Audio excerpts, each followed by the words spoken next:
Social media has become a daily companion in many aspects of our lives, including language learning. When we scroll through platforms like TikTok, YouTube, or Xiaohongshu, we are constantly surrounded by language, captions, comments, short videos, trending phrases, and everyday expressions. To many learners, this feels like a real linguistic environment, an open space where language naturally lives and evolves. It sounds almost like the authentic context that language educators have always encouraged learners to immerse themselves in. But one learner's experience tells a different story. 意识到一个很严重的问题，就是当代的中国年轻人的说话方式，他真的就他影响到了在中国学习汉语的外国人，导致我现在说话，我就是一整个家人们，咱就是说就不会说话，我只会说家人们，咱就是一整个，我容易吗？我本来就语言系统混乱的，你还给我搞一个网络语言，我真的服了。What she describes may sound funny, but it also reveals a problem. The authentic language on social media doesn't always make communication easier. In some cases, it even creates new barriers for learners. This is where my question begins. How authentic is this authenticity after all? What if that authenticity is only an illusion? Existing studies often highlight the positive side of social media in language learning.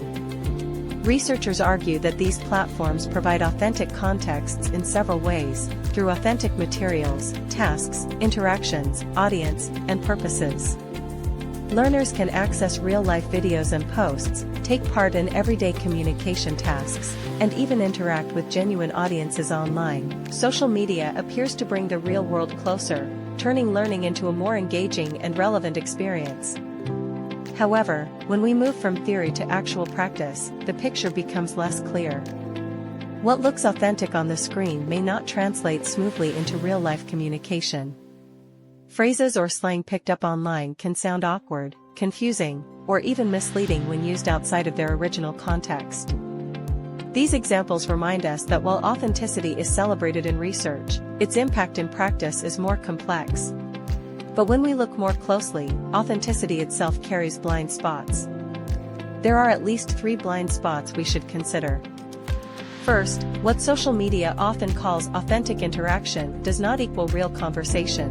The interaction we see online is often quick, simplified, and visualized through symbols, a thumbs up, a heart emoji, or a few short words like LOL. These forms make communication fast and efficient, reducing the need for longer written expression. They work perfectly for daily social contact, but for language learning, this shortcut is not a wise path. Language grows through real exchange, listening, responding, clarifying, and negotiating meaning. Without this interaction, learners may feel engaged, but their language use remains on the surface.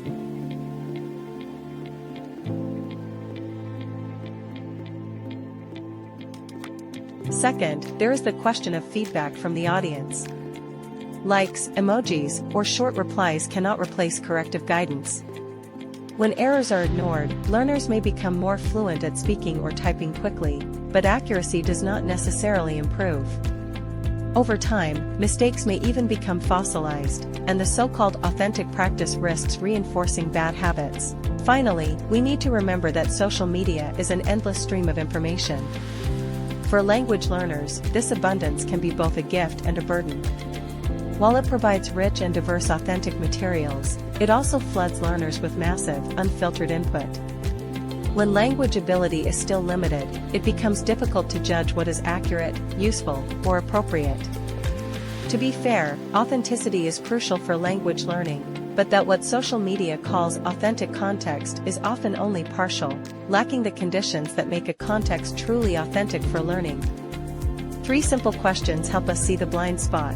Is there two-way interaction? Is there corrective or guiding feedback? Is the input reliable and appropriate beyond catchy slang?